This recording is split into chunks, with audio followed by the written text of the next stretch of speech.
최근 온라인 커뮤니티와 팬카페, 그리고 방송 관계자들 사이에서 동시에 등장한 하나의 화제가 있다.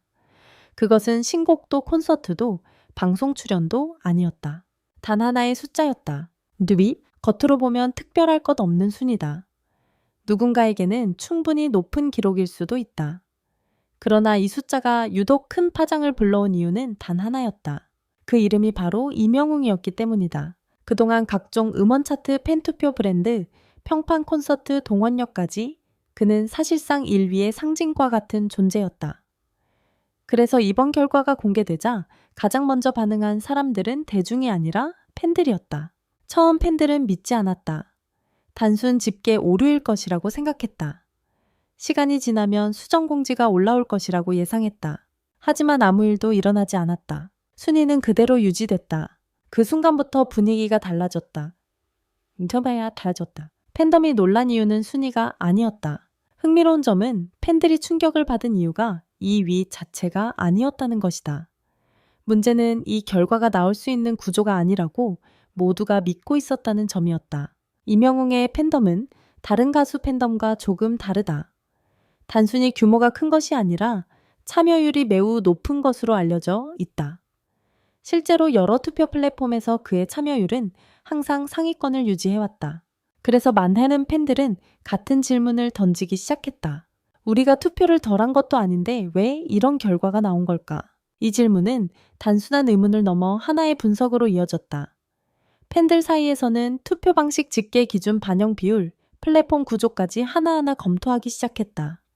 그리고 그 과정에서 의외의 사실들이 조금씩 드러나기 시작했다.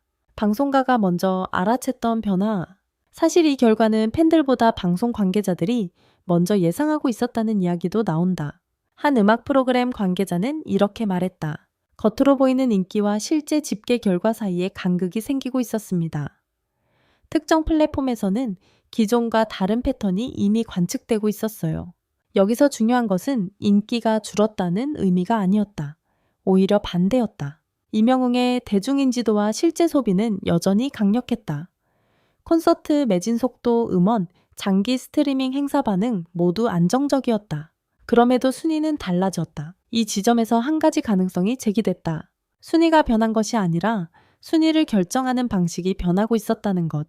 팬덤 시대에서 데이터 시대로 최근 음악 시장은 눈에 보이지 않는 변화를 겪고 있다. 과거에는 음반 판매량이나 문자 투표가 결과의 대부분을 좌우했다. 그러나 지금은 상황이 완전히 다르다. 현재 순위 집계에는 다음 요소들이 동시에 반영된다. 실시간 스트리밍 패턴, 이용자 분포 연령대, 플랫폼별 가중치, 재생 지속 시간, 반복 재생 필터링, 해외 접속 비율, 추천 알고리즘 노출도, 즉 단순히 많이 듣는 것만으로는 부족하다. 어떻게 듣느냐가 더 중요해진 시대가 된 것이다. 그리고 바로 이 지점이 이번 2위 기록의 핵심으로 지목되고 있다. 팬덤이 몰랐던 변수. 여러 분석글이 올라오면서 공통적으로 지적된 부분이 있다. 이명웅의 팬층 구조였다. 그의 팬층은 충성도가 매우 높지만 연령대가 상대적으로 높은 편이다. 이는 콘서트와 음반 판매에는 매우 큰 장점이 된다. 그러나 스트리밍 기반 집계에서는 다른 결과를 만들 수 있다. 왜냐하면 현재 플랫폼 알고리즘은 단순 재생 횟수보다 다음 요소를 더 크게 반영하기 때문이다. 짧은 시간 내 반복 재생, 다양한 기기 사용, SNS 공유 확산, 신규 이용자 유입, 다시 말해 팬덤의 열정과 알고리즘의 구조는 동일하지 않다는 것이다. 이 분석이 등장하자 팬들 사이에서 반응이 갈렸다. 누군가는 납득했고 누군가는 여전히 의문을 제기했다. 하지만 한 가지는 분명해졌다. 이번 2위는 단순한 결과가 아니라 음악 시장 변화의 신호일 수 있다는 해석이 나오기 시작한 것이다. 그리고 등장한 반전 해석. 며칠 후 또 다른 이야기가 나오기 시작했다. 그것은 오히려 이번 결과가 이명웅에게 불리한 것이 아닐 수도 있다는 분석이었다. 겉으로 보기에 순위는 내려갔지만 실제 지표 중 일부는 오히려 상승하고 있었다는 것이다. 특히 장기 스트리밍 유지율과 실제 구매 전환율이 눈에 띄었다. 즉, 순간적인 순위 경쟁에서는 밀렸지만 실질적인 소비 지표는 여전히 강력했다는 의미다. 많은 팬들이 처음에는 결과 자체에 집중했다. 왜 이 위인가? 라는 질문이 가장 먼저 나왔다. 그러나 시간이 지나면서 질문의 방향이 달라지기 시작했다. 어떤 기준으로 이 위가 된 것인가? 이 차이는 생각보다 크다. 순위는 결과이지만 기준은 구조이기 때문이다. 최근 음악 프로그램과 플랫폼 차트는 과거와 전혀 다른 방식으로 집계되고 있다. 과거에는 음반 판매량이나 문자 투표가 절대적인 영향력을 가졌다면 지금은 데이터 해석이 더 큰 비중을 차지한다. 단순히 많이 소비한 것이 아니라 소비가 어떻게 이루어졌는지가 평가 대상이 된다. 예를 들어 동일한 1000회 스트리밍이라도 가치가 동일하지 않다. 짧은 시간 안에 반복 재생된 기록은 일부 필터링이 적용되고 실제 이용자가 일상적으로 들은 기록은 더 높은 점수를 받는다. 또한 특정 시간대에 집중된 이용보다 하루 전체에 걸쳐 분산된 청취가 더 안정적인 지표로 간주된다. 한 플랫폼 분석가는 이렇게 설명했다. 지금의 차트는 단순 인기 순위가 아니라 이용 패턴 분석 순위에 가깝습니다.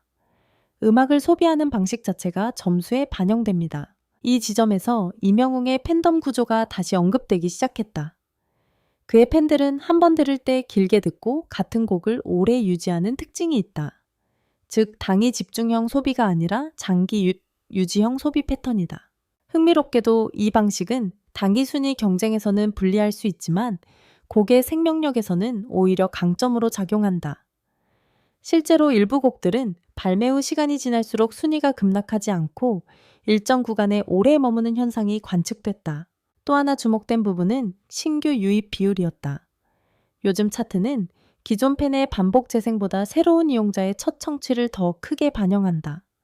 이 때문에 화제성 중심의 음악은 단기간 순위가 급상승하고 대신 유지 기간은 짧아지는 경향을 보인다.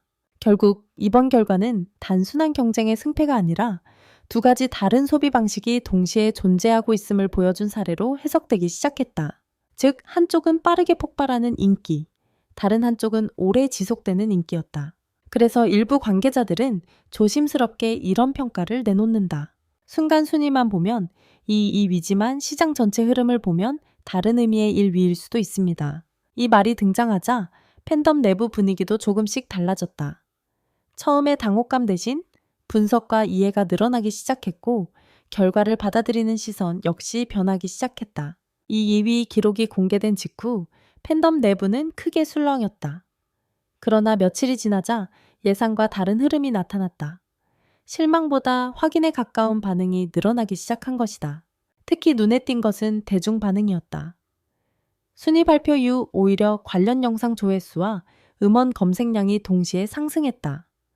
사람들은 단순한 결과보다 왜 이런 일이 일어났는가에 더 관심을 보였고 자연스럽게 그의 무대와 노래가 다시 회자되기 시작했다. 방송 관계자들 역시 이 변화를 주목했다.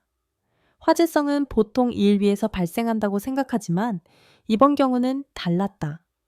논쟁과 분석이 이어지면서 이명웅의 이름이 더 자주 언급되었고 프로그램 섭외 문의도 증가했다는 후문이다.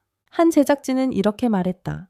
순위 하나가 관심을 줄일 줄 알았는데 오히려 반대였습니다. 대중이 다시 그의 음악을 찾아 듣기 시작했어요. 결국 이번 기록은 단순한 하락이 아니라 또 다른 형태의 주목이었다. 그리고 그래서 일부에서는 이렇게 해석한다. 2위는 결과가 아니라 새로운 국면의 시작일지도 모른다.